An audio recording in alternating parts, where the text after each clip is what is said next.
بسم اللہ الرحمن الرحیم۔ السلام علیکم ناظرین، عادل علی آپ کے سامنے ایک بار پھر پیش ہے آپ کی خدمت میں۔ جیسا کہ آپ جانتے ہیں کہ پاکستان کی انتہائی اچھی دوستی ہے ہمارے پڑوسی ملک ایران کے ساتھ، اور ایران کے ساتھ ہمارے بڑے باہمی تعلقات ہیں جن کو ہم بہتر سے بہتر بنانے کی کوشش کرتے رہتے ہیں، اور اس وقت ایران جو ہے وہ مشکل کا شکار ہے۔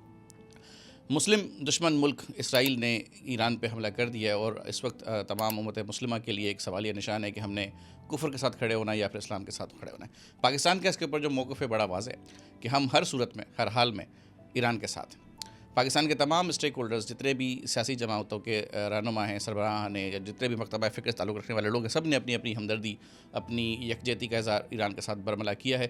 اور جس جارحیت کے ساتھ ایران نے اسرائیل کے مذموم ارادوں کا جواب دیا ہے، جس طرح سے اسرائیل نے ایران پہ حملے کیے تھے، جس طرح سے ان کے اوپر ان کو نقصان پہنچانے کی کوشش کی تھی، اور ایران نے حتی الامکان کوشش کی کہ فساد نہ ہو، جنگ نہ ہو، لیکن اس کے باوجود اسرائیل باز نہ آیا۔ شاید کفار کی نیت یہی ہے کہ ان کو مسلمانوں کو نقصان پہنچائے بغیر آرام نہیں آتا۔ یہی حرکت کچھ دن پہلے پاکستان کے ساتھ ہندوستان نے بھی کی تھی، وہ بھی مسلم کش ملک تصور کیا جاتا ہے۔ اسرائیل تو بربلا اسلام کا دشمن اول ہے، ان کا تو یہودی پرپس جو ان کا تو مقصد ہی اسلام کو نیست و نابود کرنا ہے، لیکن اللہ تعالیٰ کی اپنی مشیت ہوتی ہے۔ ایران نے جس طرح سے اسرائیل کو منہ توڑ جواب دیا، اس کی مثال نہیں ملتی۔ اسرائیل اس وقت اپنے زخم چاٹ رہا ہے، اور پوری دنیا اس وقت حیران ہے کہ ایران نے ان کو اتنا بھرپور جواب دیا، اور اسرائیل جو ہے وہ بالکل بھی اس وقت اس بوکھلاہٹ کا شکار ہے کہ مجھے مزید آگے کیا کرنا ہے۔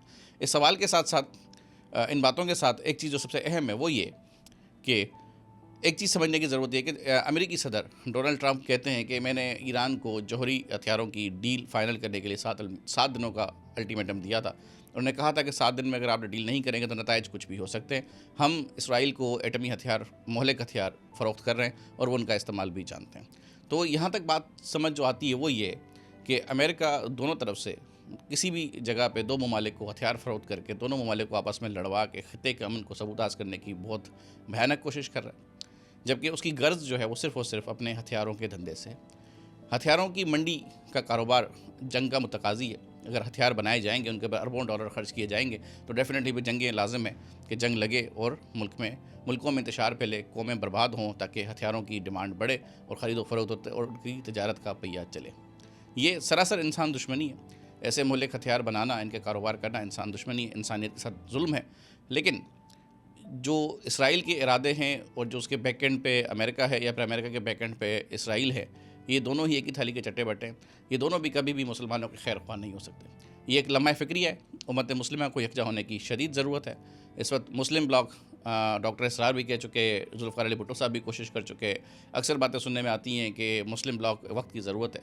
میرا خیال ہے کہ یہ وقت آ چکا ہے کہ اس وقت مسلم بلاک بنایا جائے اور کفار کو ان کی اصلیت دکھائی جائے، اور مسلمانوں کو ضرورت ہے اس بات کی کہ اس امر کی کہ وہ اپنی یکجہتی اور اپنے اتحاد کو فروغ دیں اور دشمن کو منہ توڑ جواب دیں۔